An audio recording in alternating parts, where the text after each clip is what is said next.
अस्सलाम वालेकुम दोस्तों, बिस्मिल्लाहिर्रहमानिर्रहीम।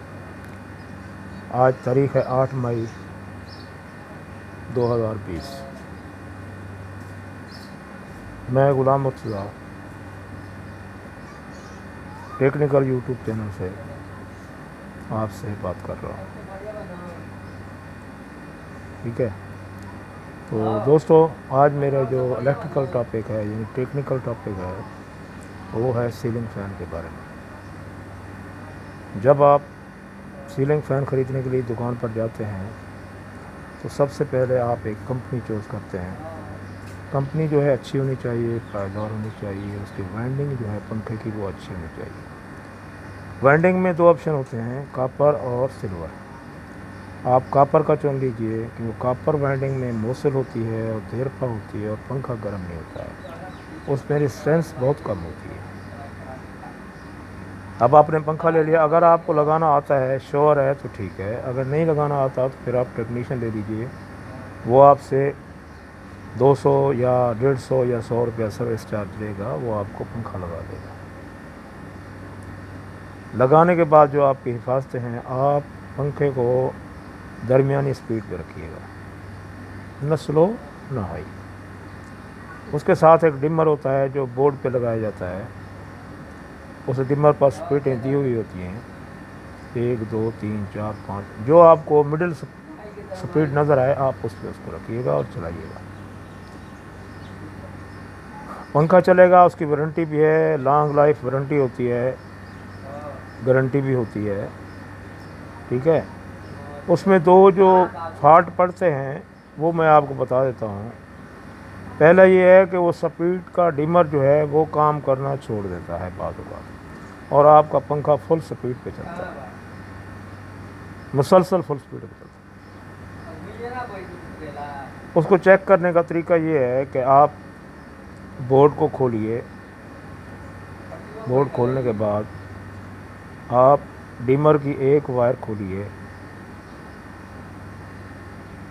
दोनों वायरों को एक ही जगह पर लगा दीजिए और पंखा ऑन कीजिए। अगर पंखे की स्पीड सेम है तो इसका मतलब है डिमर आपका ख़त्म हो गया है। उस डिमर की फ़ोटो बनाइए। फ़ोटो बनाने के बाद किसी भी दुकान पे जाइए, डिमर लीजिए। डिमर लेके आओगे, जब चेंज करने का वक्त आए तो आप अपने मेन बोर्ड से जो मेन ब्रेकर है वो बंद कर दीजिए। वो आपने बंद किया, डिमर के 2 स्क्रू हैं वो खोलिए। खोलने के बाद जैसे वो लगा हुआ था ऑलरेडी, यानी उसकी एक तार, 2 टर्मिनल होते हैं, उसकी एक तार जो बटन से आ रही है वो फर्स्ट में लगाई जाती है, फर्स्ट पॉइंट में, और जो ऊपर फ़ैन की तरफ जा रही है वो सेकंड पॉइंट में लगाई जाती है। ठीक है, तारें लगाने के बाद फिर उसी तरह जिस तरह आपने खोला था, हाँ आप चेक कर लीजिए उस बोर्ड के अंदर कोई वायर, कोई केबल डैमेज तो नहीं है। अगर डैमेज है तो फ़ौरन टेप लगा दीजिए। टेप लगाने के बाद ये आपकी थोड़ी सी सर्विस हो जाती है बोर्ड। तो आप बोर्ड को बंद कीजिए, उसके स्क्रू लगाइए अच्छी तरह से।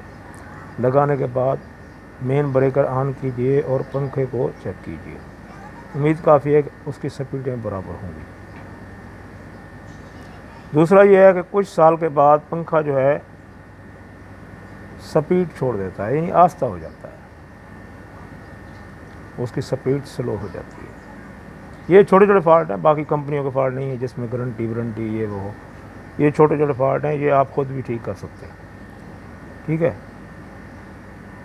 ये स्पीड जब कम हो जाती है तो आपके पंखे के अंदर एक कैपेसिटर लगा होता है, वो कैपेसिटर शायद कमज़ोर हो गया।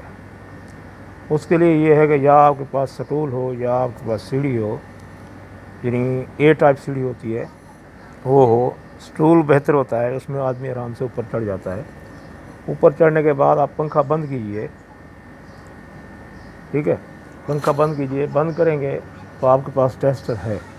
ठीक है, आप क्या करें, उस टेस्टर से पंखे की मोटर के ऊपर एक पत्ती लगी होती है। ठीक है, एक पत्ती लगी होती है जिसके ऊपर डिटेल लिखी होती है, इतने एम्पेयर का है, इतने वोल्टेज लेगा, ये सारा कुछ। तो फिर आप क्या कीजिए, उसको खोलिए। खोलने के बाद आप पीछे देखेंगे तो एक छोटा सा कैपेसिटर होगा, ठीक है। वो 3 पॉइंट का होता है, 3.4 यूएफ का होता है या 2.5 का होता है, 2.5 यूएफ का। आप एक स्क्रू लगा होता है, वो स्क्रू खोलिए, उसकी वायरिंग खोलिए, यानी उसकी केबल खोलिए। केबल खोलने के बाद आप निशानी लगाइए कौन सी केबल आपने कहाँ से खोली थी। या खोलने का तरीका खोलिए मत, आप उसका तस्वीर लीजिए, तस्वीर लेके सीधा दुकान पे जाइए, सेम कैपेसिटर, सेम पावर का कैपेसिटर आप ले आइए। ले आकर जैसे जैसे केबल लगी हुई हैं आप वैसे उनको लगा दीजिए, और डिमर को वैसे, अपना कैपेसिटर को वैसे ही टाइट कर दीजिए जैसे आपने खोला था। टाइट करने के बाद अगर कोई वायर डैमेज है या नज़र आ रही है तो उस पर टेप लगा दीजिए। टेप लगाने के बाद उसको वैसे ही बंद कीजिए जैसे वो पहले था। बंद करने के बाद उसकी जो पत्ती है, उसको प्लेट होती है छोटी सी स्टील की, तो उसको आप बंद कर दीजिए। बंद करने के बाद आपका पंखा बिल्कुल हो गया तैयार। अभी आप उसको ऑन ऑफ कीजिए, उसकी स्पीडें चेक कीजिए। उम्मीद काफ़ी है कि स्पीड बढ़ गई होगी और पंखा नॉर्मल स्पीड में आ जाएगा। ये छोटी छोटी चीज़ें हैं जो हम घर में भी कर सकते हैं, ख़ुद भी कर सकते हैं, और हमारी औरतें जो हैं वो भी कर सकती हैं। डिमर भी चेंज कर सकते हैं और कैपेसिटर भी चेंज कर सकते हैं, ठीक है। आप ख़ुद भी कर सकते हैं। आप टेक्नीशियन को बुलाएंगे तो वो कुछ ज़्यादा रफड़ करेगा और उसमें वो हो सकता है ज़्यादा पैसे ले ले आपसे, ठीक है। ये हो गया आपकी ये 2 चीज़ें जो रिपेयरेबल होती हैं, ये मांगती हैं। पंखा हमेशा ऐसी जगह पर लगाएं जहाँ से छत टपकती ना हो, ठीक है, यानी वो जगह वाटर प्रूफ होनी चाहिए। और बात ये है कि जब गर्मियाँ ख़त्म हो जाती हैं, सर्दियाँ शुरू हो जाती हैं, तो आप एक स्टूल रख कर पंखे को थोड़ा साफ़ कीजिए। ऐसे भी साफ़ ना कीजिए कि पारे टेढ़े हो जाएं, आराम से टाँकी से उसको साफ़ कीजिए। ऊपर नीचे मोटर को थोड़ा टाँकी मारिए। टाँकी मारने के बाद उस पर अखबार लपेट दीजिए, जो पुराने अखबार पड़े होते हैं ना, उन पर लपेट दीजिए और उन पर धागा मार दीजिए, यानी परों को, मोटर को, पंखे को ढांप दीजिए, ठीक है। और फिर वो पंखा जब गर्मी आए आप चलाएं तो अखबार उतारें, अखबार उतार के फिर थोड़ा सा टाँकी मार दीजिए। टाँकी मारने के बाद उसको, पंखे को आप चला सकते हैं। मैंने आपको सबसे पहले बताया है कि इलेक्ट्रिकल चीज़ों की हिफाजत बहुत ज़रूरी है, क्योंकि ये 1-2 दिन के लिए नहीं आती हैं, ये कई सालों तक चलती हैं। तो हमारे घर में एक पंखा है, उसको 30 साल हो गए हैं, उसको कोई फॉल्ट नहीं हुआ। उसकी रीज़न क्या है? उसकी रीज़न यही है कि हम उसकी एहतियात करते रहते हैं, ठीक है। तो जब हमारी शादी हुई थी तो उस वक्त हमने लिया था और आज तक वो चल रहा है, वो है पाक फ़ैन, ठीक है। इसी तरह पाक fan, royal fan, Asia fan, ये सब बेहतरीन फ़ैन हैं और इनकी लाइफ टाइम गारंटी होती है और अच्छे चलते हैं। तो ये थी सीलिंग फ़ैन के बारे में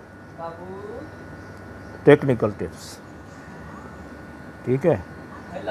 बाद वक़्त बारिशें आती हैं, बारिशें आने के बाद आपके पंखे में पानी चला जाता है और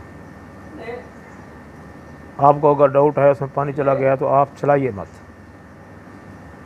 उसको ड्राई होने दीजिए।